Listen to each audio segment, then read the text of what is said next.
Hi, and welcome to our tutorial on how to use MnDOT's Microsoft Word Research Report template. If you're watching this, you're most likely a principal investigator doing research for MnDOT. In this video, we're going to show you some tips that will make your life and ours a lot easier. Let's get started. Tip number 1. Use our Research Report template. When you're ready to write the final report for your research project, you should be using our custom report template, which can be found at our website, mndot.gov/research. Click on RFP Contracts and then scroll down to Step 8, Contract Deliverables. Here, you'll find everything you need, including our report publishing guidelines, a blank tech doc page, and the template itself. Click on the template to download it to your computer. Tip number 2. Use the built-in style set. When you're writing your report, don't try to format the text on your own. It'll just make things messy. Instead, use the pre-made style set located on the ribbon at the top of your screen under the Home tab. Use the default paragraph style for the body text of your report. For the titles of the chapters, sections, and subsections, use the various levels of heading styles, like this. Note that when you use these heading styles, Word will not only format the text in the correct font, it will automatically number the sections of your report. This will come in handy when we go to create the table of contents. Tip number 3. Generate the table of contents automatically.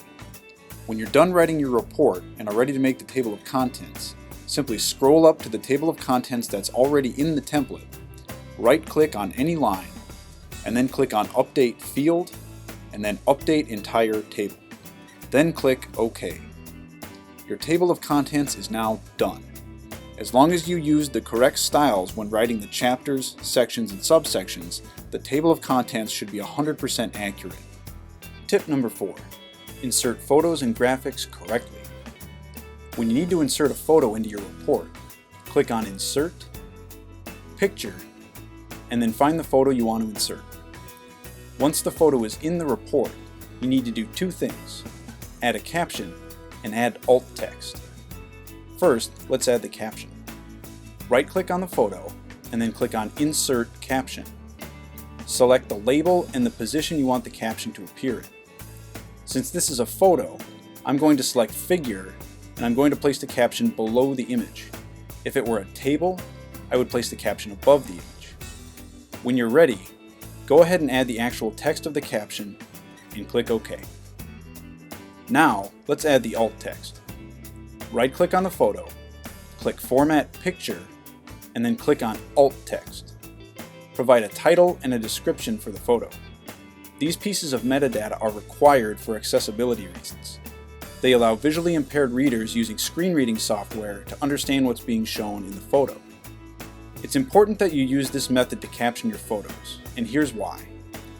Just like we automatically generated the table of contents by using the appropriate paragraph styles, we can also generate a table of figures by using the appropriate captioning method. Watch. Simply go to the table of figures on your table of contents page, right-click on one of the lines, and then update the field. As long as you added all of your captions using this method, your table of figures should be done. Don't be afraid to ask for help. If you're confused about how to do something, give us a call. It's much better to clear up any confusion before you start writing the report. Feel free to contact MnDOT Research Services and Library or the Center for Transportation Studies at the University of Minnesota for help writing your research reports.